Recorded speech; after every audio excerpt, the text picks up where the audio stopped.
మన హైందవ సనాతన సంస్కృతి సంప్రదాయం ప్రకారం తులసిని లక్ష్మీదేవి నివాసంగా పరిగణిస్తారు. స్కంద పురాణం, పద్మపురాణం, గరుడ పురాణం మొదలైన వాటిలో కూడా తులసి గురించి ప్రస్తావన ఉంటుంది.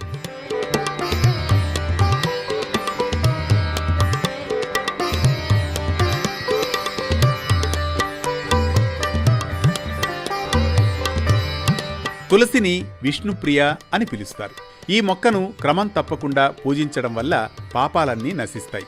వాస్తుశాస్త్రంలో కూడా తులసి సానుకూల శక్తిని అందించే మొక్కగా చెప్పబడింది. అయితే కొంతమంది ఎప్పుడు పడితే అప్పుడు ఎక్కడో ఒకచోట తులసి మొక్కను నాటడం, పాత మొక్కను తొలగించడం వంటివి చేస్తూ ఉంటారు.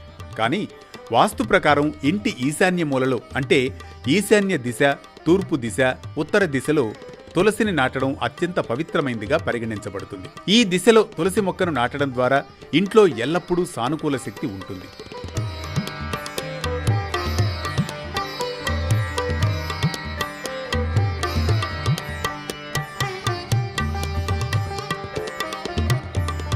దక్షిణ దిక్కుకు అధిపతి యమరాజు. అందుకే పొరబాటును కూడా తులసి మొక్కను దక్షిణ దిశలో నాటకూడదు. ఇంట్లో తులసి మొక్కను ఎక్కడ నాటినా అక్కడ పరిశుభ్రతపై ప్రత్యేక శ్రద్ధ వహించాలి. గురువారం రోజున తులసి మొక్కను నాటితే మంచి ఫలితాలు ఉంటాయి. తులసి విష్ణువుకు చాలా ప్రీతికరమైనది. అందుకే తులసి లేకుండా శ్రీ మహావిష్ణువుకు సమర్పించే నైవేద్యం అసంపూర్ణంగా పరిగణించబడుతుంది. అయితే ఆదివారం, ఏకాదశి తిథి ఉన్నప్పుడు సూర్యాస్తమయం తర్వాత గ్రహణ సమయంలో తులసి ఆకులను కోయడం నిషిద్ధంగా భావిస్తారు. ఆదివారం రోజున లక్ష్మీదేవి విష్ణువు కోసం ఉపవాసం ఉంటుందని పౌరాణిక విశ్వాసం. అందుకే ఈరోజు తులసిని తాకకూడదు. ఇక ఏకాదశి రోజున తులసి శ్రీ మహావిష్ణువును ధ్యానిస్తూ ఉపవాసాన్ని ఆచరిస్తుంది. అందుకే ఏకాదశి రోజున కూడా తులసిని తాకకూడదు.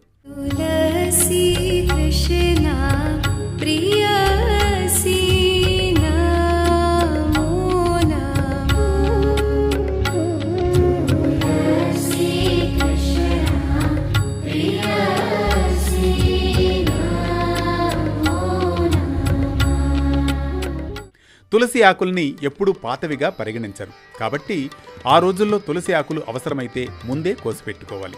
తులసి మొక్క ఏ కారణం చేతనైనా ఎండిపోయినప్పుడు దానిని ఎక్కడంటే అక్కడ పడవేయకూడదు. నదిలో కానీ బావిలో కానీ మాత్రమే వేయాలి. తులసికి పూజ చేసే విషయంలో చాలా జాగ్రత్తగా ఉండాలి. ప్రతి ఉదయం స్నానం చేసిన తర్వాత తులసికి నీటిని సమర్పించాలి. దీంతోపాటు గంగాజలాన్ని నీటిలో కలిపి తులసికి సమర్పిస్తే అది చాలా శుభప్రదం, ఫలవంతం. మరో భక్తి రాగం, ధర్మ దీపంతో మళ్ళీ కలుద్దాం రేపటి పరమార్థంతో.